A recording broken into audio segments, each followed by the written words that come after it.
পথে ভিক্ষে করতে দেখেছো বোধহয়? হ্যাঁ বাবু, মা ঠিক বলেছেন, আমি ভিখারিনী। দয়া করে আপনারা যদি আমাকে কাজে রাখেন। রাখেন কি? রাখেন কি? লোক না রাখলে উপোস করে মরতে হবে যে। তুমি ভেতরে যাও, আমি আসছি। হ্যাঁ, তবে যাই করো বাবু, চুরি টুরি করো না। এটা পুলিশ সুপারের বড় কর্তার বাড়ি, সোজা একেবারে জেলে পুরে দেবে, বুঝেছো? কাকে কি বলছো? না, ব্যাপারটাকে বুঝিয়ে দিলাম। আপনি জান, ওর মাথায় একটু ছিট আছে। কি বললে? ভালোবাসেন বলেই তো বলেছে মা। তোমাকে রাগাবার জন্যই বলেছে। আমার খুব ভালো লাগলো তোমাদের দুজনকে দেখে। কিছু কিছু মনে করো না বাবা, আমি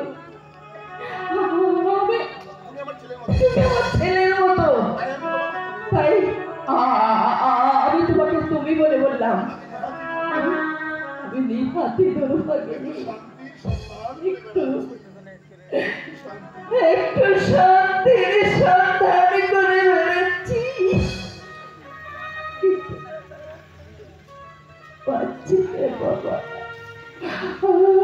আমি পাচ্ছি না।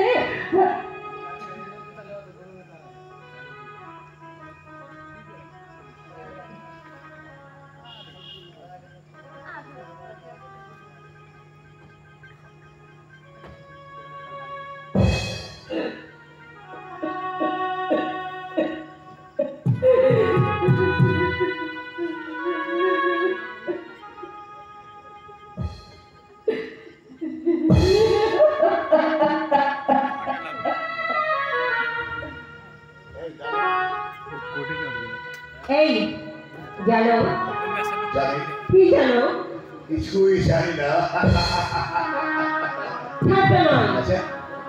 বাপি ফোন করেছিল, তুমি নাকি বাপিকে নজরবন্দি করে রেখেছো। নজরবন্দি করে রেখেছি? হ্যাঁ। আরে বাবা, তোমার বাপে এমন কি দামি মাল যেটা খালি নজরবন্দি করে আসতে যাবো? কি আশ্চর্য, বাড়ির সামনে নাকি পুলিশ মোতায়েন করেছো, বাপি নাকি সরতেই পারছে না। ও এই কথা? আরে বিপ্লব রায়ের হাত থেকে তোমার বাবাকে বাঁচাবার জন্য আমাকে এই ব্যবস্থা করতে হয়েছে।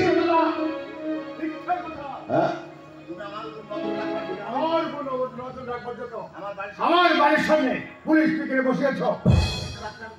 আমি অসুস্থ, আমি রাতে ঘুমাতে পারি না। এই 10 দিনে কবে বছরে 10 কেজি ওজন কমে গেছি। বলে কি 10 কেজি? হ্যাঁ 10 কেজি। আমি ডাক্তার দেখাচ্ছি, ইমিডিয়েটলি আমি গোপাল ডাক্তারকে দেখিয়ে দিই। 10 কেজি ওজন কমে গেছে। তুমি ডাক্তার দেখাও। এটা এটা যে সারণে বসিস মামনি, এটা আমি ডাক্তার দেখাবো।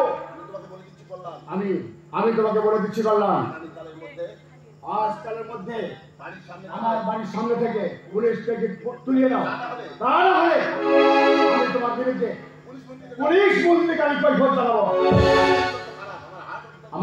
আমার শরীর অত্যন্ত খারাপ এবং হার্টের অসুখ রয়েছে। তার উপর প্রসাদ তুমি দিয়েছ। আপনি অযথায় উত্তেজিত হচ্ছেন। আমি অযথায় উত্তেজিত হচ্ছি? চোর গুন্ডা পকেটমার লাগান বেটা অবাধে ঘুরে বেড়াচ্ছে, আর আমি একজন সরল সৎ মানুষ, আর আমার বাড়ির সরকারি পুলিশ তুমি হাতে ক্ষমতা পেয়ে যা ইচ্ছা তাই করতে চাও, তুমি ক্ষমতার অপব্যবহার করতে চাও। এইটা তোমার অন্যায়। বাপি যখন পছন্দ করছে না, নাও না তুলে বাপু তোমার পুলিশ পিকেট। অনেক অনুসন্ধান করে তবে এই পুলিশ পিকেট বসিয়েছি, কিন্তু উনি আমার কথা অস্বীকার করতে পারবেন না। ওনার বাড়ির ভিতরে গোপন গোদামে কয়েক লক্ষ টাকার চোরাই তামাক রয়েছে। কি বলছো তুমি? কি বলছি? আমি তোমার চাকরি খতম করে দেবো বললাম। আমি তোমাকে জনতা বলে খাতির করবো না। আমার কলমে একটা খোঁজা, তোমার চাকরি চলে যেতে পারে। চাকরিটা আমি আপনার বাবার যোগ্যতায় পাইনি, নিজের যোগ্যতায় পেয়েছি। কাজেই আপনার ওই অহেতুক ধুমকিতে আমি মোটেই কেয়ার করি না। শ্বশুরের সাথে কিভাবে কথা বলতে হয় সেটা তোমার বাবা মা শিখানি। আর জন্ম নিয়েছিল বস্তিতে একটা ছোট লোকের ঘরে। আপনি তো বড় লোকের ঘরে জন্মেছেন, অনেক টাকা পয়সা আপনার বাবার ছিল, অবশ্যই। তাহলে এই ধরনের অসামাজিক কাজ করতে আপনার লজ্জা করে না? আমি করিনি, করলাম। আমার উপর সন্দেহ করা হচ্ছে। তুমি পুলিশ থেকে সরাবে না? প্রশ্নই ওঠে না। নিয়তি তোমার চুলের মুঠি ধরে রাখতে করলাম। আমার ক্ষমতা সম্পর্কে তোমার কোনো ধারণাই নেই। আমি ইচ্ছা করলে আরে বাবা, আপনার ক্ষমতা প্রয়োগ করুন, তবেই তো বুঝবো আপনার কত ক্ষমতা। পুলিশ পিকেট আমি আরো জোরদার করবো, অনুসন্ধান করবো কোথায় আছে আপনার চোরাই মালের গুপ্ত অপদার্থ। পাপি তোর সুনাম ধনী বাবিকে অপমান করে গেল, তার তুই কোনো প্রতিবাদ করলি না? একটা তুচ্ছ পুলিশ অফিসার আমাকে অপদস্থ করলো। তুমি না পুলিশ থেকে থেকে ভয় পাচ্ছ কেন বাবা? তোমার বাড়িতে সত্যি চুরাই মালের গুপ্ত গুদাম নেই তো? আছে, জোড়াই মাল সত্যি আছে মামনি। পাপি এই মালগুলো আমার নাই মামনি। হারামজাদা সাত করি আমার গোপন গুদামে মালগুলো রেখেছে। পুলিশ তো সে কথা শোনে না, ওরা আমাকে সন্দেহ করবে। তুমি আর আমার বাড়িতে আসবে না। এই তোমার চরিত্র।